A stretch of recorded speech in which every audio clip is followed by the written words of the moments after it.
Hermanos, buenos días. Les saludo en el amor del Señor Jesucristo. Nuevamente nos volvemos a encontrar en esta mañana para tener nuestro tiempo de devocional, para poder estudiar la palabra de Dios y así de esta forma poder edificarnos y seguir adelante en esta cuarentena. Hermanos, en esta mañana necesitamos orar, necesitamos tener un tiempo de oración. Yo le voy a invitar que usted con su familia pueda tener un tiempo de oración por nuestro país, pueda tener un tiempo de oración por nuestra nación, por nuestros gobernantes, pero también quiero que usted incluya por la iglesia. La verdad es que no sabemos cuáles son las medidas que el gobierno tomará después de esta cuarentena, no sabemos cómo las personas responderán al pánico que hay del contagio. Si bien es cierto, podríamos llegar al pico más alto del contagio, pero eso no significa que el virus se irá o que desaparecerá. Definitivamente es algo que debemos de prepararnos, tomar medidas como hermanos, como iglesia y seguir adelante, continuar con nuestra vida, obviamente tomando más precaución en las cosas que hacemos, en la limpieza, la higiene y obviamente también tomando precaución en la iglesia para evitar los contagios y que nuevamente pueda brotar esta pandemia. Hermanos, así es que necesitamos orar por la iglesia. Yo creo que ahora vamos a hacer un alto de orar por nuestro presidente, de orar por todos lo que estábamos acostumbrados a orar. Y yo necesito que podamos orar ahora por la iglesia. La verdad es que ustedes saben que como iglesia nosotros somos autónomos, somos independientes y la iglesia se autosostiene con nuestras ofrendas, con nuestros diezmos y obviamente esta para económica va a traer muchas consecuencias. Sin embargo, confiamos en que Dios es proveedor, sin embargo, confiamos en que Dios es fiel, sin embargo, confiamos en que es la iglesia de Dios, no es mi iglesia ni tu iglesia, es la iglesia de Dios. Entonces, ahí descansa nuestra confianza. Pero necesitamos orar. Así es que vamos a tomar un par de minutos para orar y luego vamos a estudiar el último capítulo de Primera de Juan, como yo les había comentado. El día de mañana iniciamos un estudio panorámico también de los libros de los Salmos. Así es que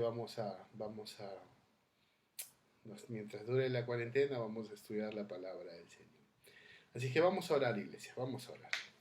Amado Dios, en el nombre de Jesús, en esta mañana, venimos ante su presencia, Padre, en primer lugar, Señor, para darle las gracias por un día más de vida. Darle las gracias también, Señor, porque usted hoy ha renovado sus misericordias y sus bondades para con nosotros y para con el mundo entero, Señor. En esta mañana venimos ante usted para pedirle perdón por nuestros pecados, pues reconocemos delante de ti y solamente delante de ti, Señor, que hemos pecado, que hemos infringido tu palabra, que hemos desobedecido tu ley y que, Señor, hemos pecado a través de nuestros pensamientos o nuestras acciones. Por lo cual, Padre Celestial, queremos en esta mañana confesarte nuestros pecados, Señor, y pedir que tu Hijo, que es fiel y justo, pueda perdonarnos y limpiarnos de toda maldad. Señor, en esta mañana nos unimos como iglesia, mis hermanos y yo, Padre, para poder orar e interceder por las iglesias, Señor, por todas las iglesias alrededor del mundo, Padre, por todas las iglesias, Padre Celestial, que la verdad se ven afectadas en un aspecto económico, en un aspecto social también, Señor. No sabemos cuál pueda ser las medidas que el gobierno pueda tomar frente a esta pandemia o después de esta pandemia, Señor. Y, Señor, también entendemos que la iglesia está bajo persecución. La iglesia, Señor, es algo que no es nuevo, es algo que es parte de nuestra historia y parte de nuestra vida, son las persecuciones, Señor. Entendemos que muchos gobiernos tomarán medidas en contra de la expansión de tu reino. Entendemos que muchos gobiernos tomarán medidas, Señor, que probablemente restrinja la libertad de culto, no lo sabemos, no sabemos cómo pueda reaccionar aún inclusive nuestro propio gobierno, pero entendemos que tú eres soberano, porque tú, Señor, en primer lugar eres proveedor, en segundo lugar eres fiel, Padre, y en tercer lugar es tu iglesia, no es nuestra. Nosotros solamente somos administradores de la multigracia tuya, Señor. Nosotros solamente somos administradores de lo que tú nos has dado para poder administrar lo que es nuestra familia, que es la iglesia, Señor. Oramos, por favor, Padre Celestial, que tu iglesia no mengue, Señor. Oramos para que tu iglesia se fortalezca. Oramos para que, Señor, como el apóstol Pablo dice en Filipenses, algunos han tomado impulso, algunos han cobrado valor y predican a Cristo, Señor. Eso es lo que deseamos, eso es lo que anhelamos de tu iglesia, Padre Santo. Que muchos aquellos que han estado desanimados, que muchos aquellos que han estado viviendo vidas religiosas, ahora se animen, ahora se alienten, ahora se impulsen. Ahora es cuando, Señor, necesitamos predicar el Evangelio, Padre.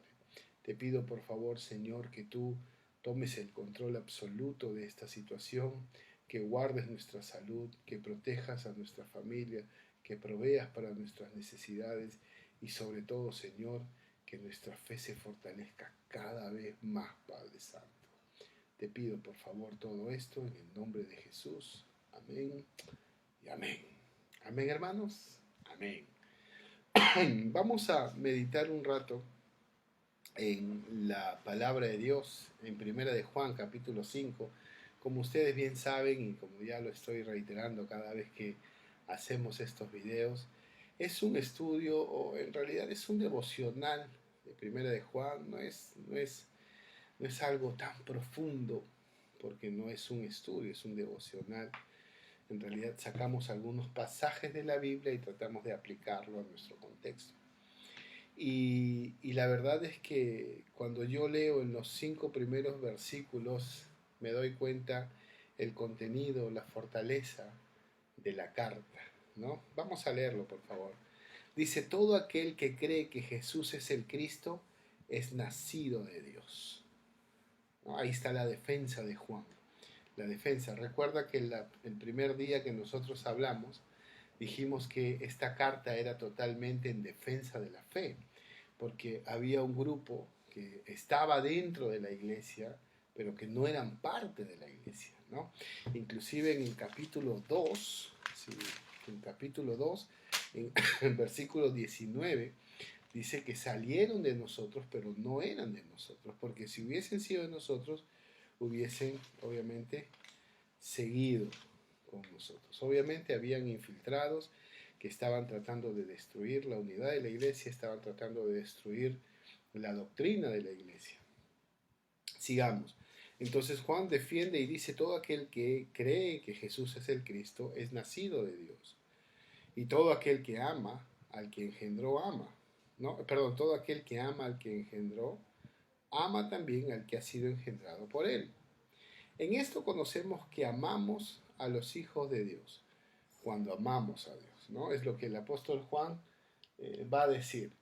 Si tú dices que amas a Dios, entonces tienes que amar a tu prójimo, porque tú no puedes amar a Dios y aborrecer a tu hermano. A Dios no lo ves, a tu hermano lo ves. Entonces, ¿cómo puedes decir que amas a Dios, que no lo ves, si no puedes amar al prójimo que lo ves? Ahora, pero va a añadir algo y dice, en esto conocemos que amamos a los hijos de Dios cuando amamos a Dios y guardamos sus mandamientos.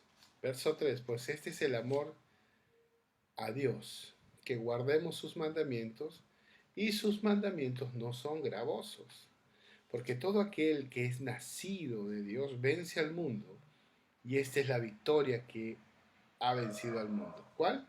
Nuestra fe en Jesucristo. ¿Quién es el que vence al mundo sino el que cree que Jesús es el Hijo de Dios? Ahora, acá hay algo bien interesante en esta epístola. En primer lugar, Juan describe el amor a Dios como una acción, ¿no? El amor a Dios es una acción. El amor a Dios no es inerte, ¿no? El amor a Dios se mueve, el amor a Dios se evidencia, el amor a Dios toma forma, el amor a Dios no es inerte. Muchos de nosotros podemos demostrar nuestro amor a Dios de una manera inerte y decir, ay Dios mío, te amo, ay Dios mío, te quiero, ay Dios mío, eres todo para mí. Y está bien hasta cierto punto.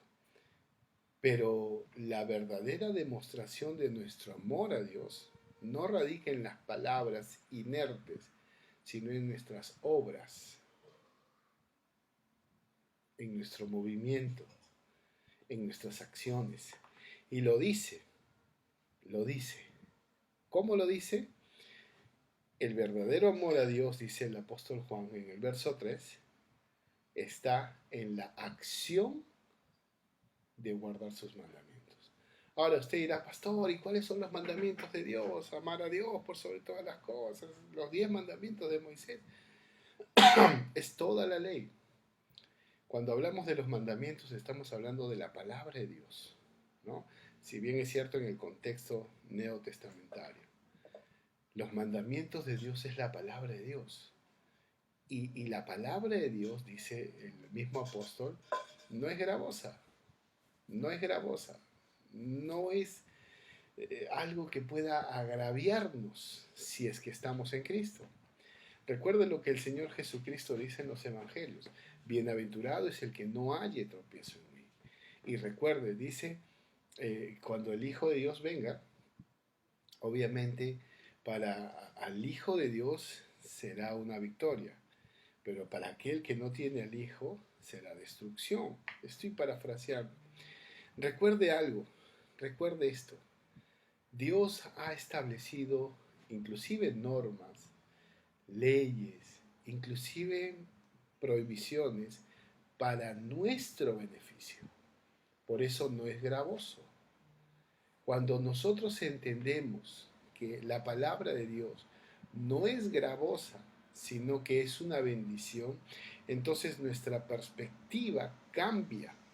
Pero si usted dice, ay, pero ¿por qué no puedo fornicar? ¿Pero por qué no puedo tener esto? ¿Pero por qué no puedo tomar? Que Jesucristo tomaba, que yo bailaba. Obviamente es gravoso. Si usted se pone a razonar desde su punto de vista carnal, la palabra de Dios va a ser gravoso para usted, para mí, para cualquiera. Pero si usted entiende que esos límites que Dios ha establecido son de bendición para nuestras vidas, entonces no es gravosa. Por eso decimos que amamos a Dios. Porque entendemos que los mandamientos que Dios ha establecido no son gravosos, sino son de bendición. Es como lo que dice la palabra de Dios, ¿verdad? En el libro de Jeremías. Dice, le he puesto delante de ustedes la bendición, el camino de la bendición y el camino de la maldición.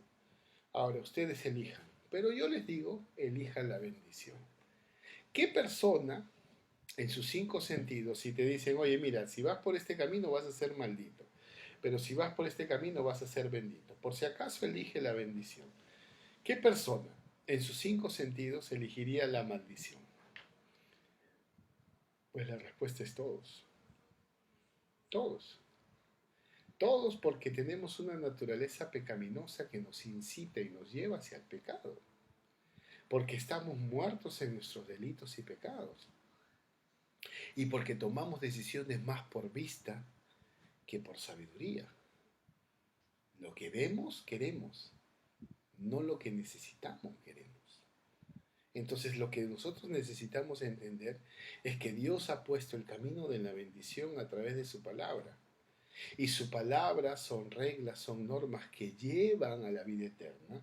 Y en segundo lugar, que bendicen nuestro caminar, limpian, purifican nuestra vida. Entonces, lo que el apóstol Juan dice, que los mandamientos del Señor es, en primer lugar, no son gravosos.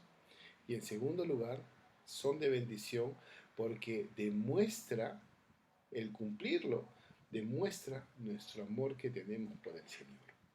Si nosotros no pecamos, si nosotros no accedemos al pecado, no es porque no podamos.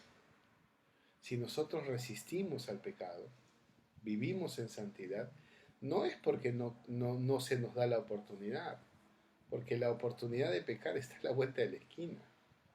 Si nosotros resistimos, luchamos, batallamos con el pecado, es porque verdaderamente amamos a Dios. Y eso es lo que usted tiene que tener en claro. Usted resiste al pecado no porque el pastor lo vaya a disciplinar o porque vayan a hablar mal de usted, sino porque usted ama a Dios. Y esa es su victoria. Esa es la demostración. Cada vez que usted va a pecar, piense si en realidad esto agrada a Dios. Cada vez que usted va a cometer un pecado, piense si en realidad está amando a Dios haciendo lo que está haciendo. Definitivamente no. Entonces, esto es lo que el apóstol Juan dice, que el amor a Dios radica en la acción, no en la inercia, en la acción de guardar los mandamientos de Dios. En otras palabras, de guardar la palabra de Dios. Porque todo aquel que es nacido de Dios, dice, vence al mundo. ¿Y cuál es la victoria? ¿Cuál es la victoria sobre el mundo? Nuestra fe. Su fe, nuestra fe. La fe en Jesucristo. La fe no en una organización, la fe no en una religión, la fe no en una persona, sino la fe en Jesucristo. Nuestra fe en Jesucristo es lo mejor que podemos tener. Es nuestra máxima adoración y es nuestra máxima carta de presentación de que verdaderamente somos hijos de Dios. Iglesia, ¿quién es el que vence al mundo? Sino Jesús, el Hijo de Dios, dice el apóstol. Yo quiero terminar en esta mañana diciéndote lo siguiente. Hay momentos en nuestra vida donde Dios nos lleva a demostrar que verdaderamente lo amamos o no lo amamos.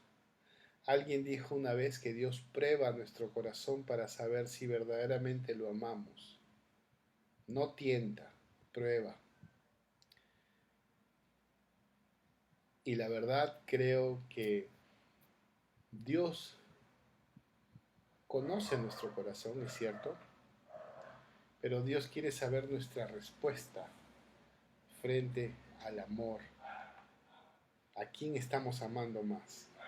¿Al mundo o a Dios?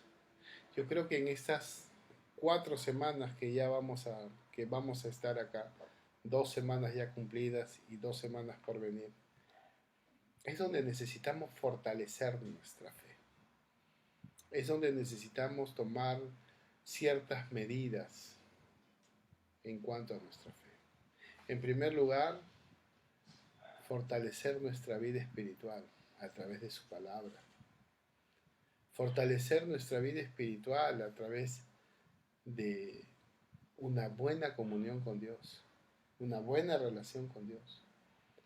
Fortalecer nuestra fe a través de un buen tiempo de oración. Crear hábitos donde nuestra fe se fortalezca.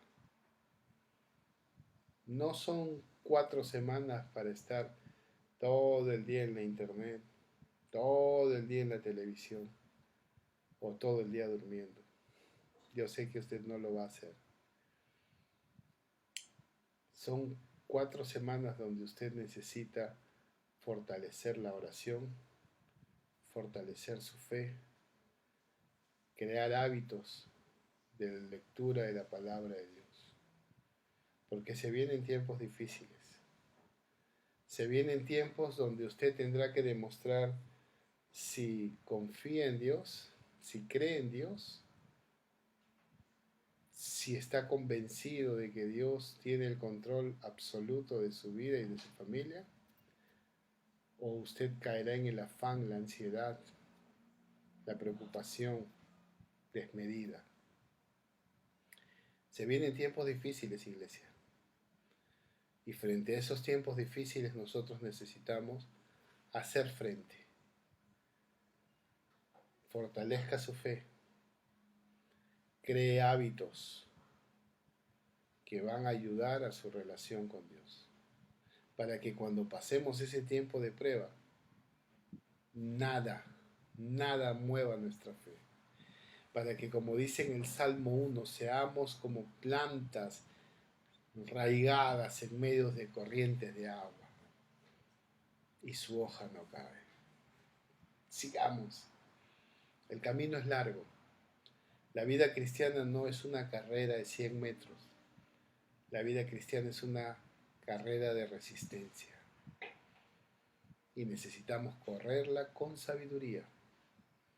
Para eso necesitamos fortalecer nuestra fe, demostrar nuestro amor a Dios a través de nuestras acciones y no a través de nuestra inercia.